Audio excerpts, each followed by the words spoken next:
Good morning, Mom. Thanks for coming over and having a coffee with me this morning, or tea, as the case Tea may is be. actually pretty good. I haven't had coffee now since November.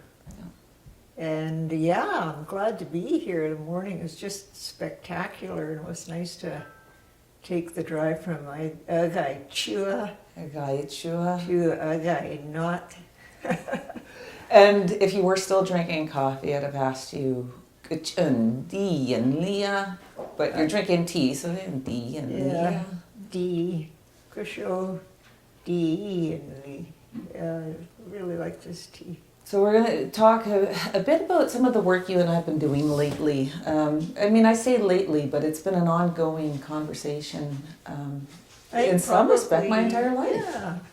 Probably even before you actually made your full entrance to this realm. That explains a little bit. Language revitalization, a bit of a buzzword these days, but it's not a buzzword to some of us. It's a way of life and an abject necessity. Well, yes, it is. For a lot of people who were not privileged to have lived with their teachers and mentors, and for Indigenous people, that means your parents and grandparents and the elders of your community, then revitalization and reclamation is much more than a buzzword. I think it's a necessary path towards knowing who you are, claiming your identity. And for those of us who were privileged, as I was certainly, to live in the bush with my grandparents prior to going to school, that's all we heard. There was some dialect of one of the languages constantly spoken around us. And what was the language? Well, I grew up around Ta'anman, Ta'ola. In that language is the Ta'an Quinche, the language the Ta'an people speak. And that's because that's where my matriarchs come from. And my earliest recollection of being told the responsibility of matriarchs and who they were in my particular specific bloodline goes back to Flonde, who I don't think ever had an English name, followed by her daughter, Shuatine, followed by her daughter, Tuchake, Digoy, my two grandmothers, my two maternal grandmothers, who was, and then followed by their daughter, Avatsanete, and then finally me. But the stories were passed along in the languages of the matriarch. So in that case, it was Southern Shoshone, the Ta'an dialect. And dialects are very specific, really, for identifying where an individual comes from, what community, what family group. Very similar to how you wear your clan symbols, how you sew your moccasins, the flower patterns. It was much more specific then than it is now. We went through a period certainly where our languages were scattered. Our clothing became arts and crafts. Our unique patterns, unique to a specific seamstress, or a beater, became commercial objects, and people started to share patterns in a way that was difficult to read. So we never knew when we looked at clothing if indeed that person came from that community or came from that family. It was like that with languages, I think. We often hear that our language wasn't a written language, but the way you're describing how we wore our beadwork in art, that was the written language. It was telling where you were from. It is. Our language is written everywhere. You know, and yeah, written in the sense that the English or other cultures, you know, write their alphabet. We didn't do that. Our language was right in the environment we lived in and within ourselves. Our names, the place names of where we live, our clothing, how we sewed our clothing, how we prepared our hides, how we processed food, how we told stories, our songs. It was a very organic way of learning. I didn't, and I don't think anyone around me went to school to learn our indigenous languages. We learned because people spoke to us in their first languages, so that's what we learned. And my older siblings were like that. Everybody in the community really was like that.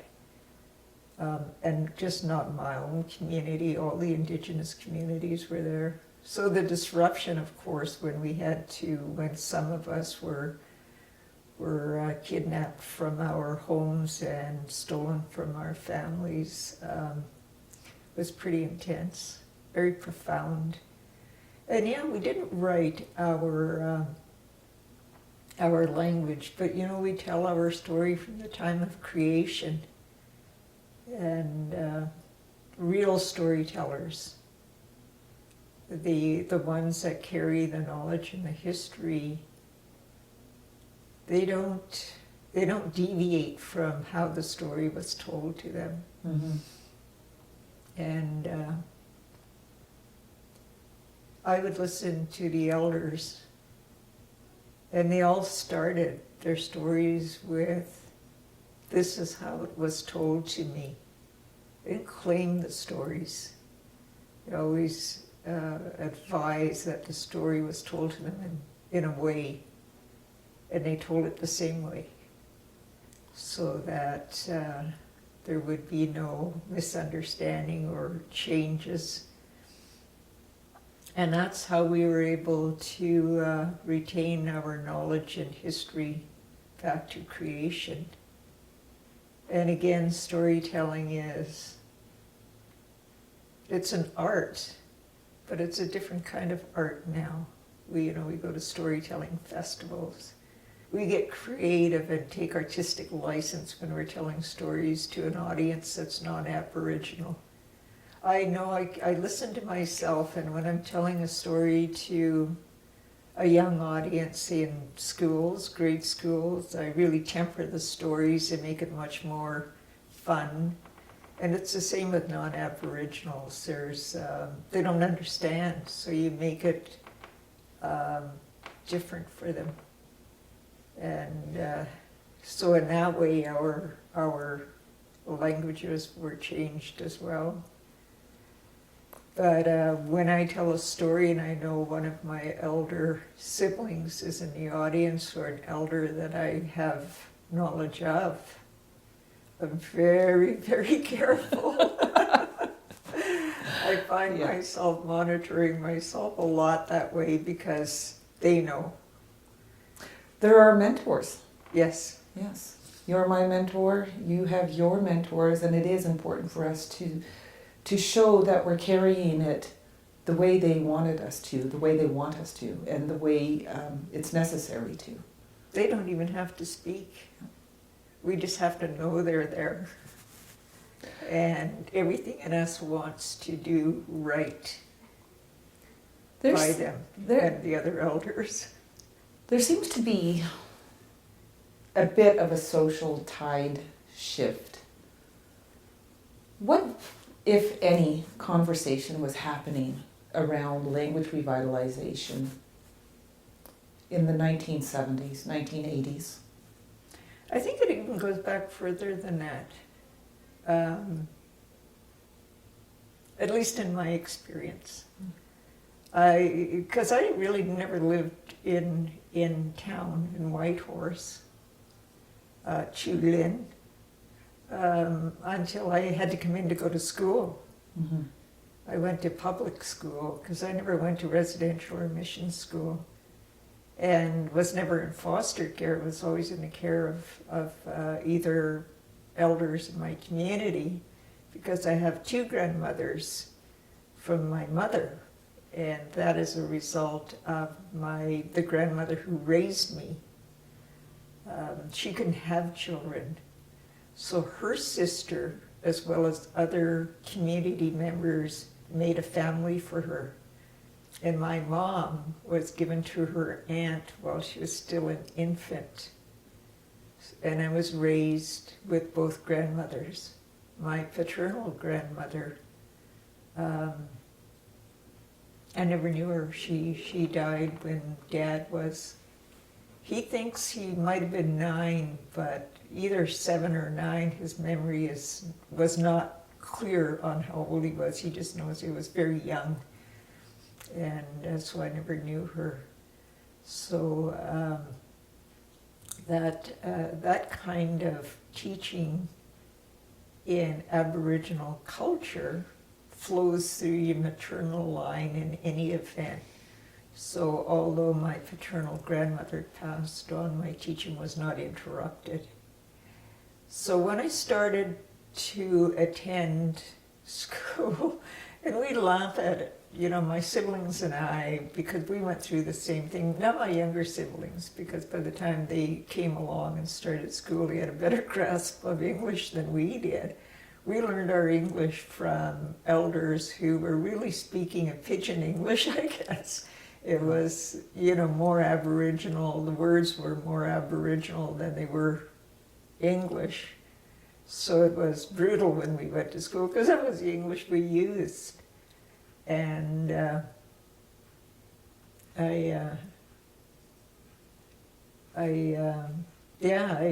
think about the loss and the anger and the resentment I felt over that, even though it wasn't as hard for me, I don't think, as it was for children that were physically assaulted for speaking their languages.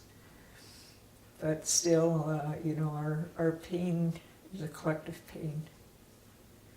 And I began to hear, you know, about languages dying.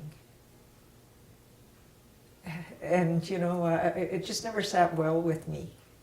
No. So I couldn't understand how to deal with it. And because I've never faced anything like that before. I would talk with Grandma, and you know, I'd go home from school, because Grandma and Grandpa would bring myself and my elder brother into town Sunday night as late as they could, and leave us with Mom and Dad, who moved into Whitehorse so that we, you know, they could be able to keep us in school, even though my elder sister did go to mission school. And they would come and pick us up Friday. As soon as school was over, we'd go home, and Grandma and Grandpa would be waiting off back to the bush. We'd go, Norman and I. And I would tell Grandma about the changes I saw in the Indigenous kids, and just, shh, don't say anything. Don't say anything to them. Because I think they knew what was happening. The elders did. So,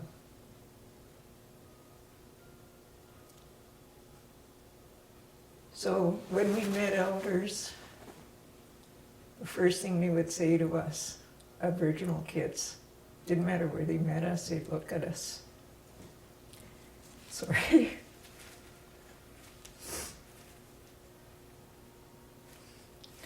And they would say, Dungeon, and depending on how we answered, they would know if we were already affected by mission or residential school or taken. But we answered in our language, Hey, Dungeon Shun, which asks, do you hear the people? And if we said, yes, we hear the people, they'd know that we were still owning our language and who we are. And so I would think about what Grandma would tell me, and it really guides me to this day, and I think I have a better understanding of what happened and how we had to survive and how the elders tried to deal with it. And a lot of times they spoke about it privately amongst themselves, but we were cautioned to not be too open about how we were feeling. Survival. What a strange shift then it must be to be in this academic, I suppose, conversations, this now public conversation. You know, we celebrate Year of the Indigenous Languages was 2019. Last week it was Indigenous Languages Day. And invitations such as this one that you accepted to talk about what happened, where we were, where we are now, seems everybody wants to hear about it. Yes. I don't feel that it has any value, though. Every day is Indigenous Language Day for me. Yeah. And then I began to hear as I got older that people would say, oh, the languages are dying. They're almost obsolete. I think that's not true. It never sat well with me, because I always in my mind and amongst my siblings and my family, we would always, by this time we were switching, you know, you really using a lot of English mixed in with the language anyways, because it was just inevitable it was going to happen. The majority of our week was spent in public schools where the official language was English. And so we knew the names of the places, we knew each other's names, we knew the songs, we knew the stories that were told to us in the original languages, so we always retained that in our formative years. It became ingrained in us, so we never forgot. Even my sister, she was 10 years old by the time I was born and had already been in mission school. I never really knew her until she was a young woman, maybe about 16, 17 maybe, 16 at least. And she went on to become a Southern Shoshone certified instructor. Based on just the formative years when language is so ingrained in us and part of our family, who we are, our identity. She was able to do that in spite of so many of her colleagues were just disappeared. Auntie Nachiela. Auntie is a certified teacher. Yeah. She's a language holder. She gets work. Yourself as well, language holder. Uncle, same thing, language holder, culture keeper, being asked now to come back and teach and hold workshops and be part of classes. This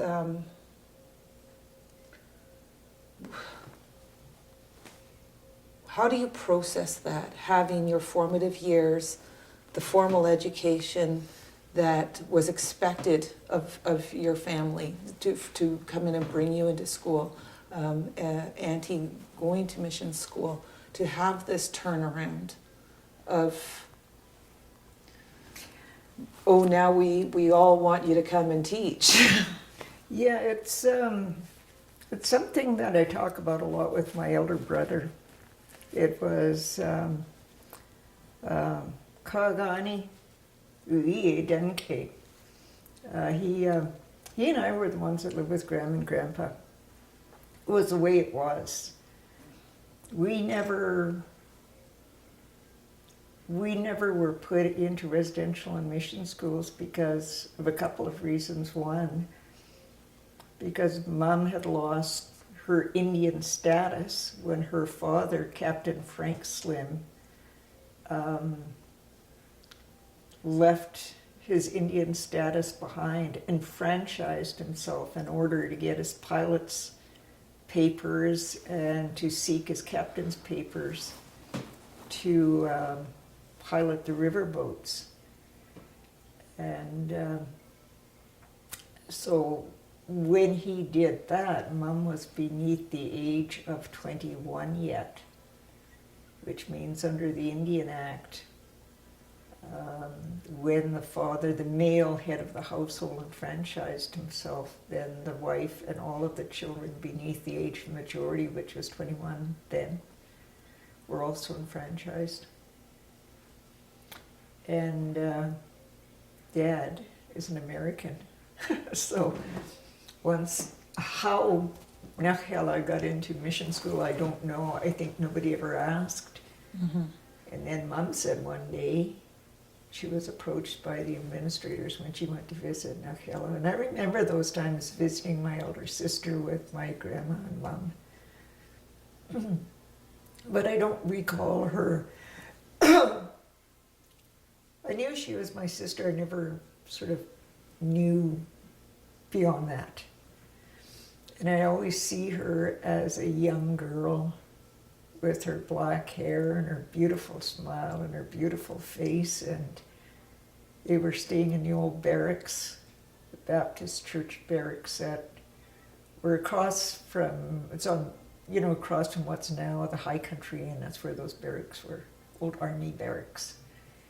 And the beds came down off of the walls. You know, it just really crazy. Those are my early memories of my sister. And so anyways, Mom was approached and said, by the way, you have to start paying room and board for your daughter. And Mom said, why is that? And he said, because she's a white, you're married to a white man. Dad, and Mom said, what? I'm married to a white man. Everybody knows John. He's a from Alaska.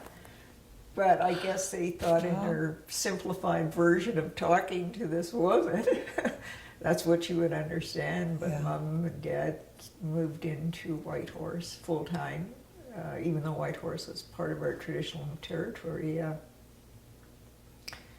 And that's how the rest of us went to public school. So because, and this is to you, I mean, how the borders that were put on our territory has impacted us. Because Grandpa was born in Alaska, in Canada he just wasn't considered Indigenous. Yes, because there's no Indian Act anywhere else in the world with the exception of Canada. It's federal legislation, but it doesn't exist anywhere else. So how did it come to be that we became teachers? I did say it didn't sit well with me that people were saying that we were now fully assimilated, our languages were dying. And one of the ways Indigenous people have described it is our languages went to sleep. We're sleeping. And I think we kept our languages alive in our dreams, as long as we kept dreaming. And one of the languages that really was thought to be fully dead was the Tagish language. And I spoke about dialects. Linguists tell us now you either speak Southern Shoshone or Tlingit or something. But it's all one and the same. In fact, it's not. The dialects are identifiers. And I fight often and consistently not to let that go. There are unique ways of speaking, and once you start to speak the language, even one, you begin to hear the differences. When we were young, we would hear so much more fluency, and we knew as soon as a person spoke which community they were from. And the elders that can do that now are few and far between, because there's not the same amount of fluency, obviously. But it never sat well with me because we are descended from the Tagish and the Tlingit, the coastal Tlingit. And there's ways we describe ourselves, and never have I heard the word Tlingit or Southern Shoshone or Athabascan, because those aren't the words. Tagish is a Tagish word, and I thought that can't be. So I had to figure out all of this on my own, because we really, all of us were just immersed in this turmoil of change that, and also because I was exposed to a lot of this being in school, and not very many of us except for the non-status or the non-registered, were in public school, so we had a very small sort of contemporary group to share our ideas with and talk to each other about, because we really never saw each other except in summer when school was out. So I spent a lot of time thinking about it, and as I had opportunities to speak about how wrong that was to have governments, non-Aboriginal governments, and again, not challenged by First Nation officials, that our languages were dying, I became convinced that our languages do live in us. And even though I spent my entire life working and using English in my work, I always thought in the language. And then when I left public office, and I said to my sister and my brother, who suggested I begin teaching, I don't really want to. I've done enough. I feel like I've committed my whole life to negotiating leadership, and I was tired. I was exhausted. And so I said, no, I've done enough, but it never left me. And finally they said to me, then if not you, who? And when they said that, it made me think that there were so few of us that could. And then I ran into a huge problem, and this is still evidenced amongst new speakers today, or people that were speakers when they were children and reclaiming their language. I was thinking in English and translating to Southern Shoshone, and it was so stilted. And I was frustrated. And my brother, who I go to for all advice, said, just meditate. Sit quietly and meditate, because we learned how to do that from Dad when we were little children.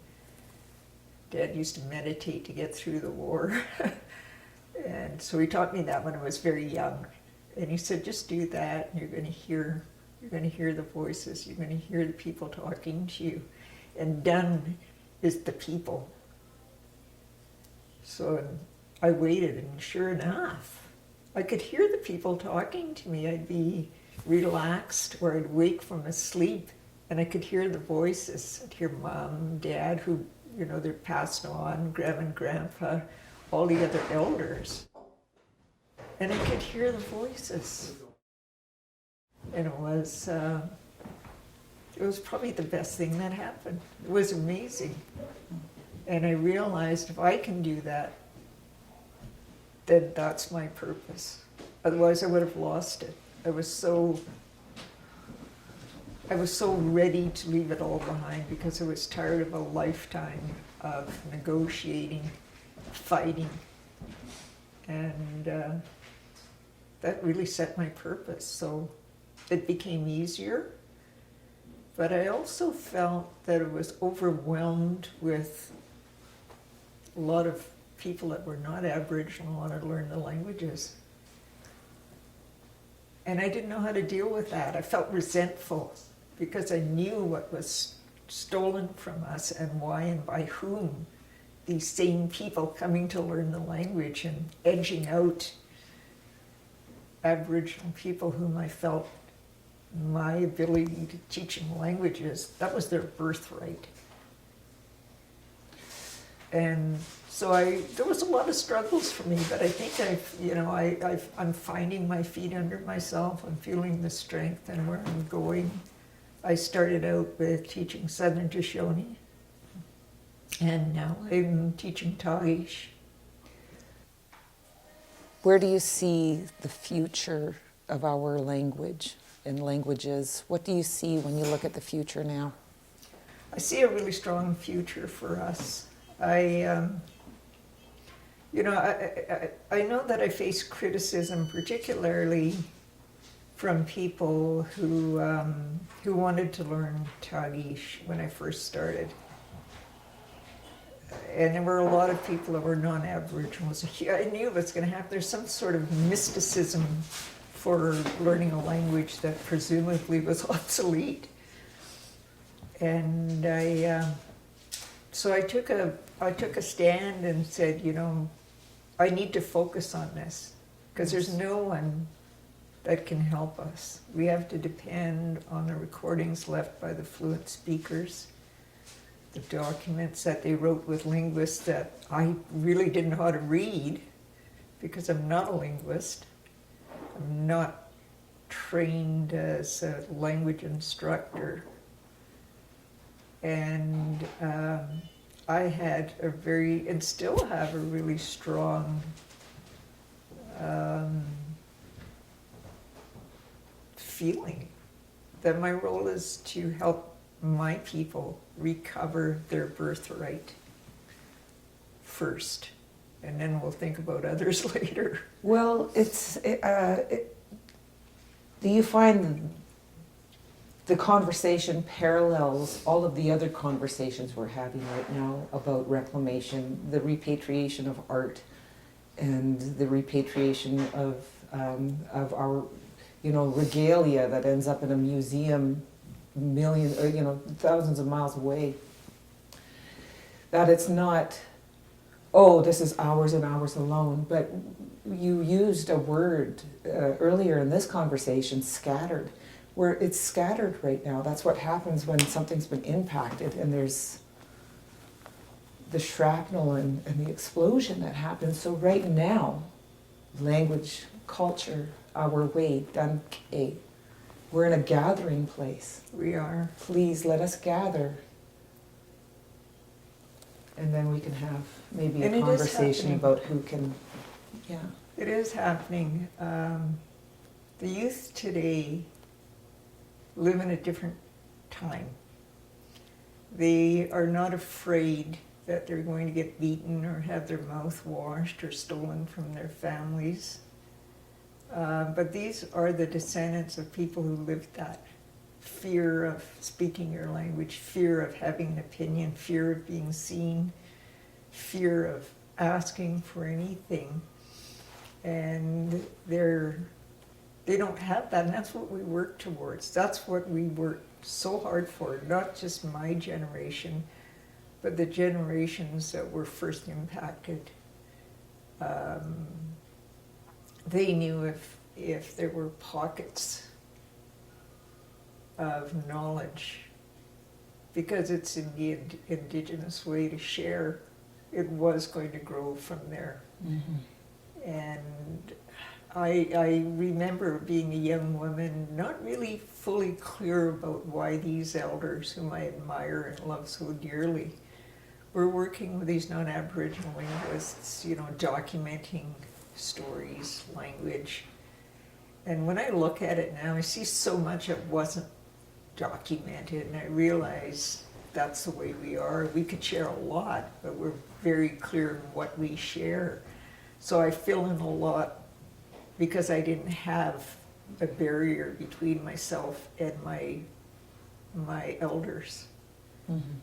So I fill that in, and that's why I'm very fussy about teaching our people first, because as part of my teaching of Tagish and Ta'anquitch and Quinche, which is both are part of the Athabascan or Southern Shoshone language group, I fill in all of those blanks to Indigenous students.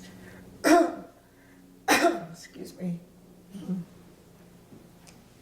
So it's their history that they learn through learning their language. Their history going back to creation. Mm-hmm. And that strengthens me. That makes it worthwhile for me. And that makes it easier to stand up against a criticism that, yeah, you're withholding this information.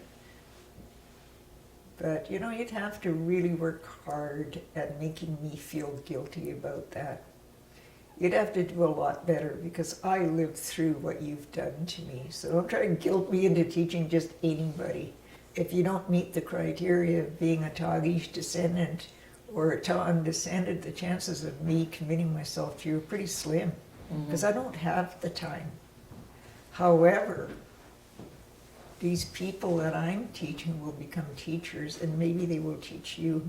But right now, we don't have the benefit of time. I don't.